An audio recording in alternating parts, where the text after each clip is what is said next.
What's up? Hey, happy Friday. Sean here, B Minus Show.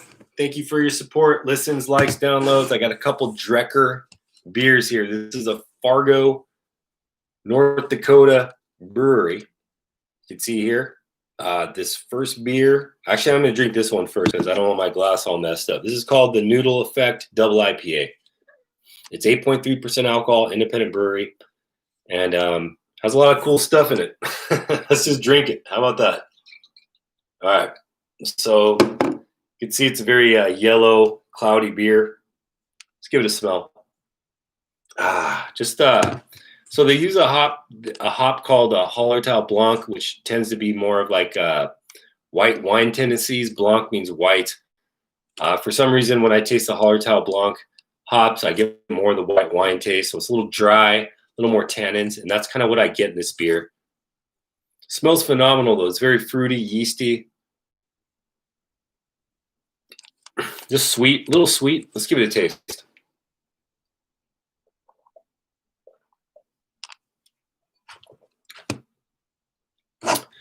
Definitely get that Blanc, but I think this brewery knows what they're doing because you'll see why. This next beer that I'm going to drink here kind of explains why I think what they're doing as a brewery. Some breweries just kind of like they can make a couple styles of beer and whatnot. And obviously there's only two styles here. I don't even know what else they make. I just came up on these two beers.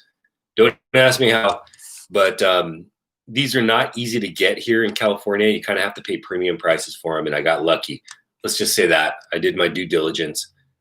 But this double IPA here is, it's strong. I don't taste alcohol. I do taste that white Blanc, though, that kind of white wine little taste. It's a little dry, a little yeasty, a little sweet, but overall not bad, okay? So you could judge a brewery a lot of times by how good their IPAs are.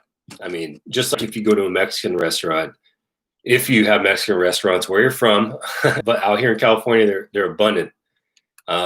If I get a burrito from a taqueria or a Mexican restaurant and the burrito is good, that's an indication that in regards to breweries, depending on what they feature, there's like some breweries that specialize in like sour beer, specialize in in like lagers and whatnot. But generally speaking, breweries are going to specialize in ales, at least here in the United States.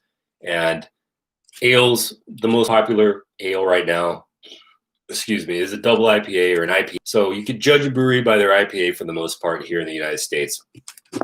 Now, the kind of a curveball here is this beer right here. It's called Brains, and it's a strawberry, raspberry, passion fruit, double fruit smoothie sour beer. It's like 5.2% alcohol. I had to look it up online because it doesn't show on the can.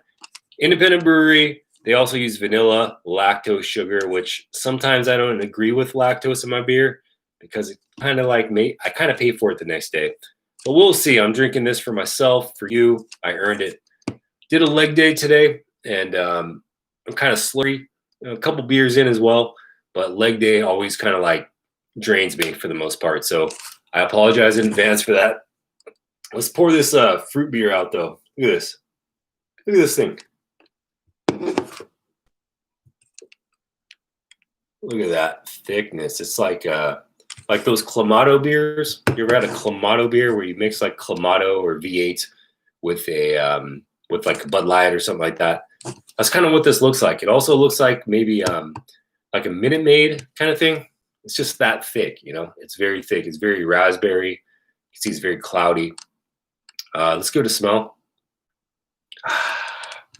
Just delightful. A little bit of vanilla, a lot of tart smell, a lot of raspberry. That's what I get. Raspberry just really stands out in this beer.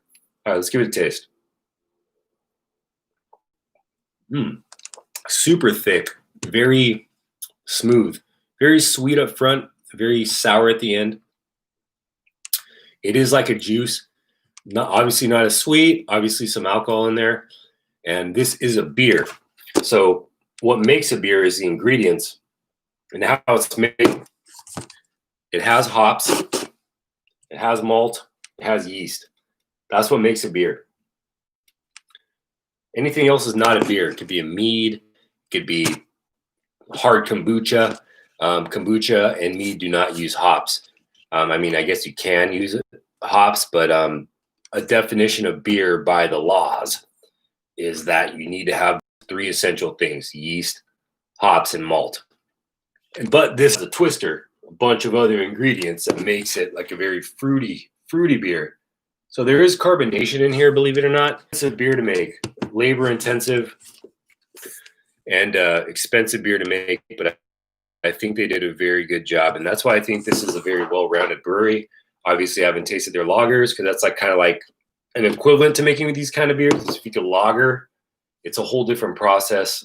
Very similar process, actually, but a whole different methodology, kind of like barrel aging as well. If you have any barrel aged beers, that's a whole different process too. Just knowing like how barrels work, how you can age them, how long you got to age them for, what type of wood, what was aged in it before. I mean, there's a whole specialty with all these things, and some breweries can do all of them very well. I can't think any off the top of my head. I guess like Moxa here in Sacramento does good barrel aging. They do good IPAs. They do good, whatever they do is good. But this brewery, at least they have their IPAs down for sure, and they have their fruited sours. I'm curious to know if they have other beers out there. So that's all I have. I'm doing this YouTube live because I don't have to download a video. Obviously, the quality is different. There's no editing, and I got to work on my lighting a little bit, but I work with what I have, and I really appreciate your support. This is Sean from the B- Show. Take care of yourself. Cheers. I'll be back for more episodes coming up.